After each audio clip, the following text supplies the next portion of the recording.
conclude it must be intentional. There's no other explanation for it. Brett Tolman is a former U.S. attorney. He joins us tonight. Mr. Tolman, thanks a lot for coming on. So, thanks, Tucker. Who should be concerned about this declassification order? Who should be worried? Well, first, we as the American citizens should be concerned. It seems like it's political games, but there's nothing more important right now that our focus should be on but this issue.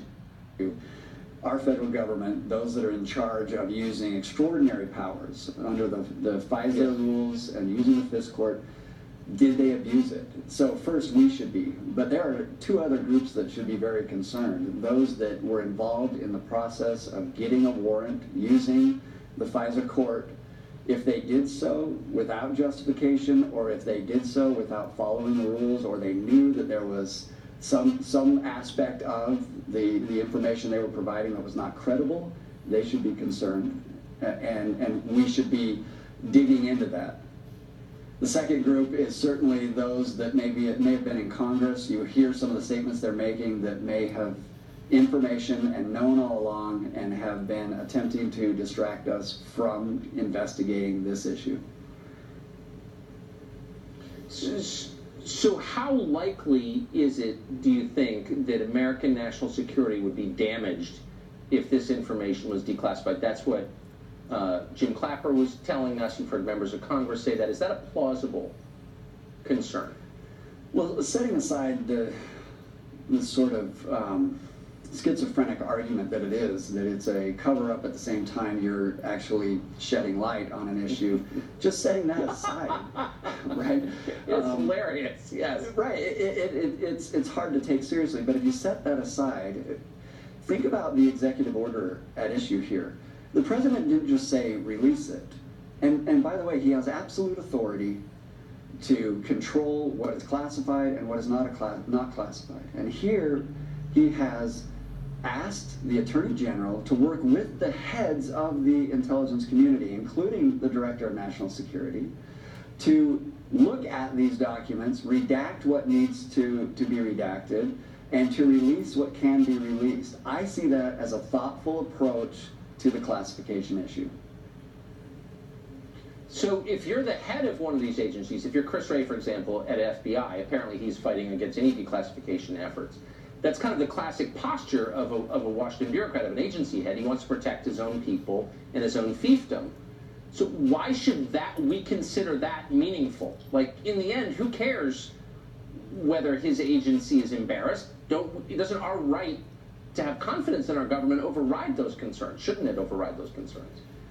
You're exactly right. In 2003, I was in the United States Senate. I was responsible for helping get the reauthorization of the Patriot Act done. And I recall Jim Comey, then the Deputy Attorney General, Bob Mueller, the Director of the FBI, giving assurance to Congress as we expanded their power under the Patriot Act, and we expanded the rules of the FISA court and its application, giving assurances that it would not be utilized against American citizens. And if it was, it would be because they had absolute evidence of that citizen's work with an agent of a foreign power. That's not what appears to have happened. So are we entitled to have answers? We are, and we shouldn't care whether or not, and I know Chris Wray, we were U.S. attorneys at the same time, and I have a lot of respect, but with all due respect, our need to know is greater than any need to not be embarrassed. Amen. And thank you for reminding us of that as someone who worked on this exact issue 15 or 16 years ago. Brett, thanks. I hope you'll come back. Thanks, Tucker. John Kirikou is a former CIA officer and a regular guest in the show. We're always happy to have him. Thanks very much, John, for coming on tonight. When you hear Mr. Clapper say that we can't possibly declassify this material because it will jeopardize sources and methods, as someone who lived in a world of sources and methods, do you think that's a plausible concern? No, not at all.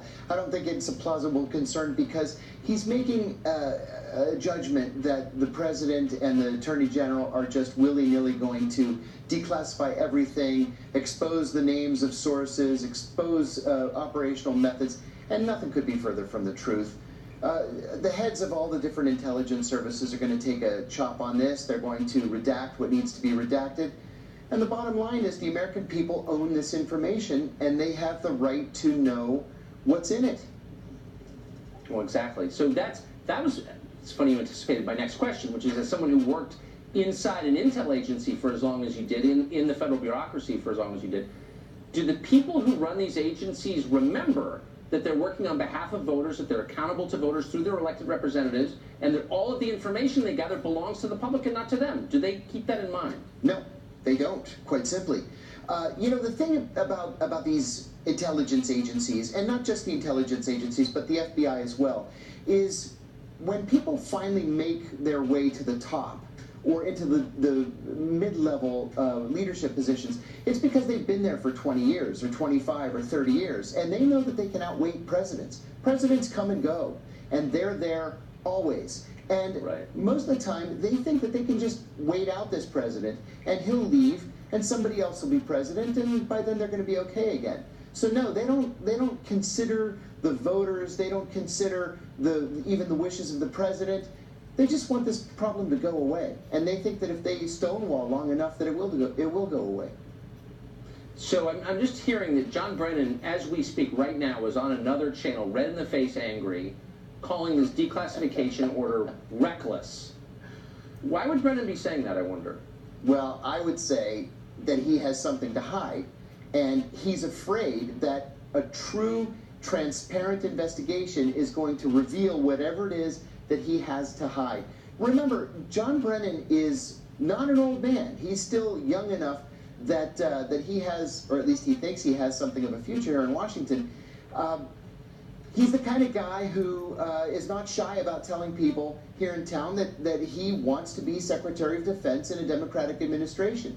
Now, if there's an investigation and information is developed that that he was in part responsible for spying on the Trump campaign, or for encouraging FISA warrants to be issued against an innocent American, Carter Page, well, maybe he's not going to be the Secretary of Defense. Yeah. And I think that's what he's worried about.